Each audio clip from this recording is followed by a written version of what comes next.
place de l'Obélisque. Nous recevons sur ce plateau Idrissa Seck, candidat à la présidentielle de 2012. Monsieur Idrissa Seck, vous êtes venu participer à ce combat de l'opposition. Alors justement, quelle appréciation faites-vous par rapport d'abord à cette mobilisation et sur ce mandat, ce troisième mandat du chef de l'État justement que vous combattez?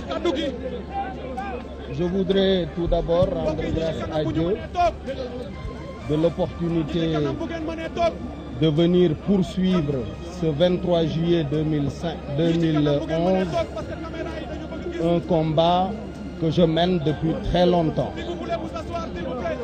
C'est donc dans la constance que j'entends poursuivre mon combat contre la dévolution monarchique du pouvoir, mon combat contre la violation de la Constitution qui interdit formellement au président de la République un troisième mandat, mon combat contre le découpage administratif qui nous a déjà valu dans nos rangs un martyr à la personne de Malick Ba de Sangalkam, mon combat pour des élections transparentes gérées par des personnalités ne pouvant pas être suspectées de fraude et d'orientation partisane.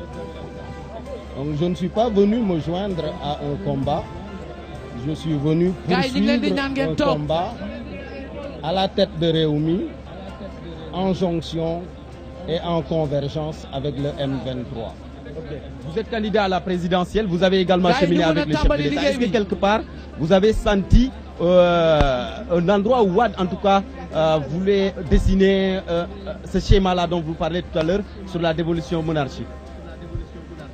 Vous savez, je vous avais dit récemment, à l'occasion d'une rencontre avec vos confrères, que tant qu'il lui restera un souffle de vie et 1 milligramme de pouvoir, il s'entêtera à poursuivre cette dévolution monarchique du pouvoir. Il vient de le prouver en vous disant dans un journal que non, il va poursuivre son projet même de la tombe, c'est-à-dire après son dernier souffle de vie. Donc c'est une évidence. Il a déclaré que s'il quittait le pouvoir aujourd'hui, le Sénégal serait au chaos. Êtes-vous convaincu, êtes-vous d'accord sur ça? Non, je pense qu'une telle déclaration est irresponsable et traduit un mépris pour le peuple sénégalais. Parce que s'imaginer qu'en dehors de lui, les 13 millions de Sénégalais n'ont pas de ressources religieuses, morales, intellectuelles, des ressources humaines de qualité, capables de gérer le pays, c'est être totalement irresponsable et méprisant à l'endroit des populations. Idrissa Seck, donc merci. Ma bàyyi la ak Ndeye Fatou Ndiaye mu dikk ak yow ci wolof yi.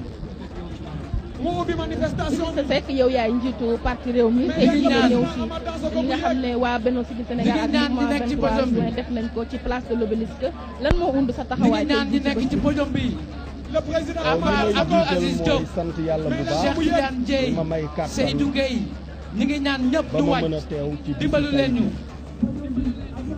bisu tey bii li ma fi indi mooy wëyal xeex boo xam ni tàmbali naa ko ay at ci ginnaaw ndax bis ni tey di le 23 juillet 2005 ci la ma Ablaye Wade di jël yóbbu Rëbës ci xeex bi ma doon xeex pour bañal ko projet wu jóg teg fi doomam kon loolu yàgg na kon bis bi anniversaire la ci man dama leen a waxoon ni boo dee xeex njub di xeex loo xam ni njariñu réew la njariñu askan la dem ci kaso yoon wu gàtt la wu jëm pale donc loolu xeex boobu ma xeexoon démb ak bërki démb moom lay wéyal si tey yéen a ngi fàttaliku itam ne